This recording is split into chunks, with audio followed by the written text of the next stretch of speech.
Assalamualaikum warahmatullahi ta'ala wabarakatuh.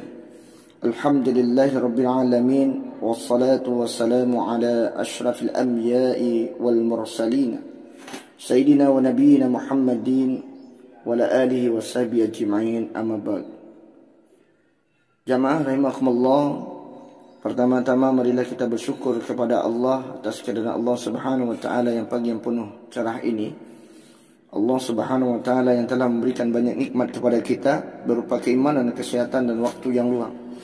Yang kedua, semoga salawat serta salam senantiasa tercurah kepada baginda Nabi kita Muhammad sallallahu alaihi wasallam beserta keluarganya, para sahabatnya dan juga para pengikutnya yang mengikuti beliau dengan baik hingga hari kiamat.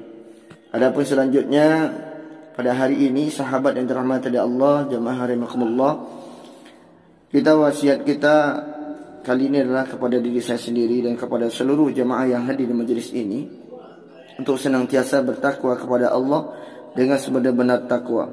Allah Subhanahu wa taala berfirman dalam surah Ali Imran ayat 102, A'udzu billahi minasyaitonir rajim. Bismillahirrahmanirrahim. Ya ayyuhalladzina amanu ittaqullaha haqqa tuqatih wa la tamutunna illa wa antum muslimun. Jemaah rahimakumullah, apa kata Allah? Wahai orang yang beriman, bertakwalah kepada Allah dengan sebenar-benar takwa kepadanya, dan janganlah kamu mati kecuali dalam keadaan muslim. Jamaah rahimakumullah, salah satu sifat mulia yang mulai luntur akhir-akhir ini adalah sifat kejujuran. Bagaimana tidak, betapa banyaknya para orang tua yang tidak sadar telah mengajarkan kebohongan kepada anaknya sejak usia dini.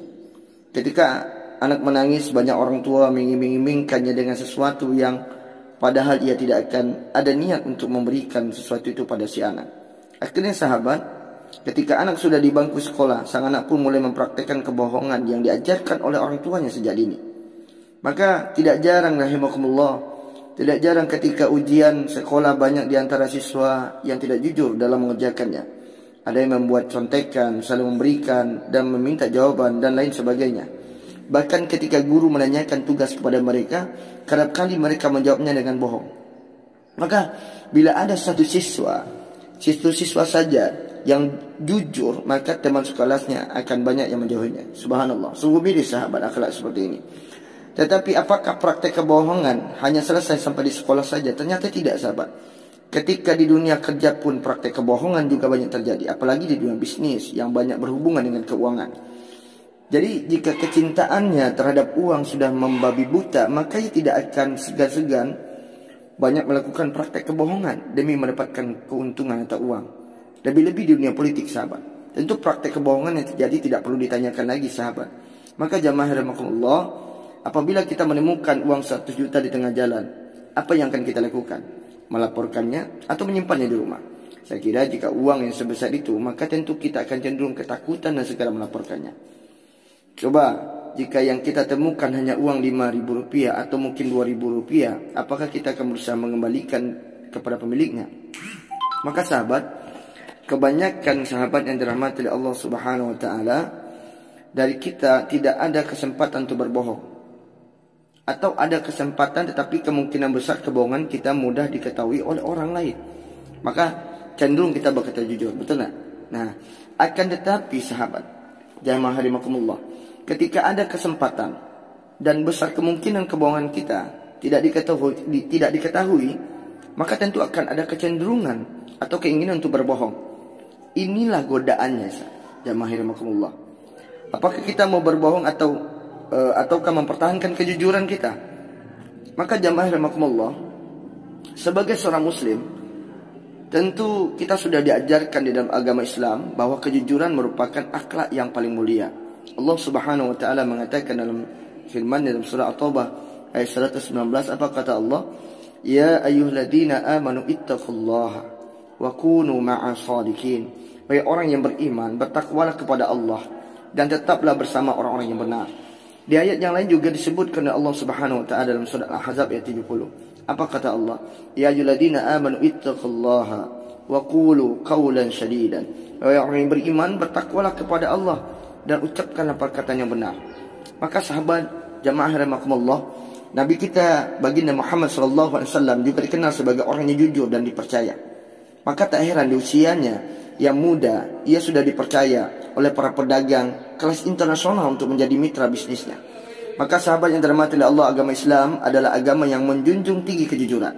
Tidak hanya jujur kepada semua manusia, akan tetapi juga jujur kepada Allah, juga jujur kepada diri sendiri. Maka jamaah rahimakumullah, jujur kepada Allah adalah jujur dalam beriman kepadanya. Keimanan yang jujur adalah keimanan tidak hanya di lisan saja, tetapi juga di hati dan perbuatan. Jamaah rahimakumullah, tidak seperti orang munafik yang imannya hanya lisan, di lisan saja, tetapi lain di hati. Allah Subhanahu wa taala mengatakan dalam firman surah Al-Imran ayat 167, apa kata Allah? Yaquluna bi afwaihim ma laysa fi qulubihim wallahu a'lamu bima yaktumun. Mereka mengatakan dengan mulutnya sesuatu yang tidak ada dalam hatinya. Allah lebih mengetahui segala sesuatu yang mereka sembunyikan. Jamaah rahimakumullah, kejujuran yang sejati adalah kejujuran yang dilakukan dengan ikhlas karena Allah, sahabat. Mengapa demikian? Ketika kejujuran kita tidak karena Allah, maka kejujuran yang kita lakukan hanya membuahkan hasil yang sia-sia. Selain itu, kejujuran yang dilakukan tidak karena Allah akan berujung pada kekecewaan. Lain halnya jamaah rahimakumullah, sahabat, jika kejujuran kita dilandasi dengan ikhlas karena Allah Subhanahu wa taala, kejujuran yang ikhlas karena Allah akan membuat kita berkata jujur kapanpun dan dimanapun, meskipun orang lain tidak mengetahuinya. Maka kejujuran yang ikhlas karena Allah akan membuat kita enggan untuk berbohong, meskipun ada banyak kesempatan, jamaah rahimakumullah. Karena kita tahu ada Allah yang mengetahui kebohongan kita. Jadi kejujuran yang ikhlas karena Allah akan membuat kita senantiasa berkata jujur, meskipun banyak yang tidak menyukai kejujuran kita. Jamaah rahimakumullah, sahabat yang dirahmati oleh Allah yang pagi yang penuh berkah ini. Jadi kejujuran yang ikhlas karena Allah akan membimbing kita menuju kebaikan, dan kebaikan akan membimbing kita menuju surga. Rasulullah SAW melalui lisan para ulama bersabda, Inna sadaqa yahdi ilal birri, wa innal birri yahdi ilal jannati, wa inna rajulu la yasduqu hatta yakunu siddiq. Sesungguhnya kejujuran itu membimbing pada kebaikan, dan sesungguhnya kebaikan itu membimbing kepada surga. Dan sesungguhnya orang laki-laki ini saya senantiasa berkata jujur hingga ia dicatat sebagai seorang yang jujur. Jamaah rahimakumullah, seandainya gara-gara kita berkata jujur membuat kita kehilangan harta jabatan, bahkan teman dan sahabat dekat kita atau keluarga kita sendiri, maka sesungguhnya hal itu tidak akan merugikan kita.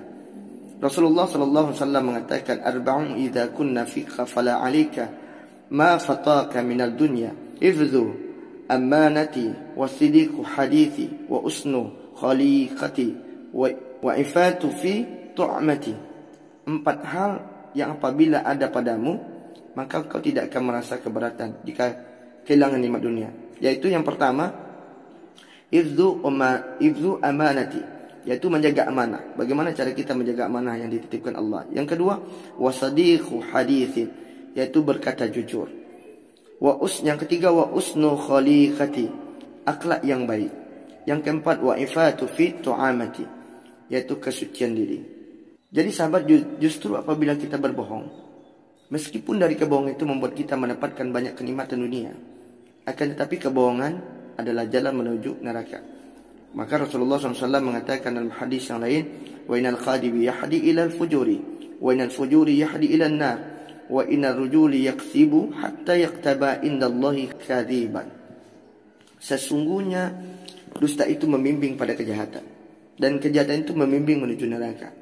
Sesungguhnya ada seorang laki-laki yang senantiasa berdusta, sampai-sampai ia ditulis di sisi Allah sebagai seorang pendusta.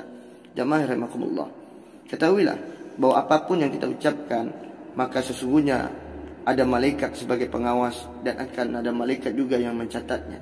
Allah Subhanahu wa taala mengatakan dalam firman-Nya, ma yalfidhu min qawli illa ladaihi raqibun atid. Tidak ada suatu kata pun yang terucap melainkan ada di sisinya malaikat pengawas, yaitu selalu siap mencatatnya. Surah Al-Qaf ayat 18. Jadi sahabat rahimakumullah, tidakkah kita malu apabila catatan-catatan itu dilaporkan oleh para malaikat kepada Allah Subhanahu wa taala? Tidakkah kita malu ketika hari di mana kita diserahkan catatan amalan, ternyata banyak sekali kita dapati catatan-catatan kebohongan yang dulu pernah kita lakukan selama dunia. Tidakkah kita malu ketika nanti kita ditanya oleh Allah Subhanahu wa taala mengapa kita melakukan ketidakjujuran? Maka oleh sebab itu jamaah rahimakumullah, mari kita jadikan kejujuran di setiap kehidupan kita. Tidak hanya jujur kepada manusia, tapi juga jujur kepada Allah Subhanahu wa taala. Tidak hanya jujur dalam berucap, tapi jujur dalam bertindak. Tidak hanya jujur ketika menguntungkan, tapi jujur meskipun merugikan. Tidak hanya jujur ketika ada kesempatan berbohong, tapi juga jujur meskipun ada kesempatan berbohong. Jadi sahabat, demikianlah tausiah singkat kita jamaah rahimakumullah tentang persoalan kejujuran yang bisa kami sampaikan. Semoga kita diberikan kekuatan dari Allah untuk senantiasa mempraktekkan kejujuran dalam kehidupan kita sehari-hari, dimanapun, bagaimanapun. Dan semoga Allah Subhanahu wa taala mencatat kita sebagai orang-orang yang jujur. Kurang lebihnya kami mohon maaf apabila banyak kalam yang tidak sempurna dalam menyampaikan dakwah kali ini. Semoga saja menjadikan keberkahan buat kami dan keberkahan buat kita seluruhnya. Semoga bermanfaat apa yang kami sampaikan. Wallahu muwaffiq ila aqwamit thoriq. Assalamualaikum warahmatullahi wabarakatuh.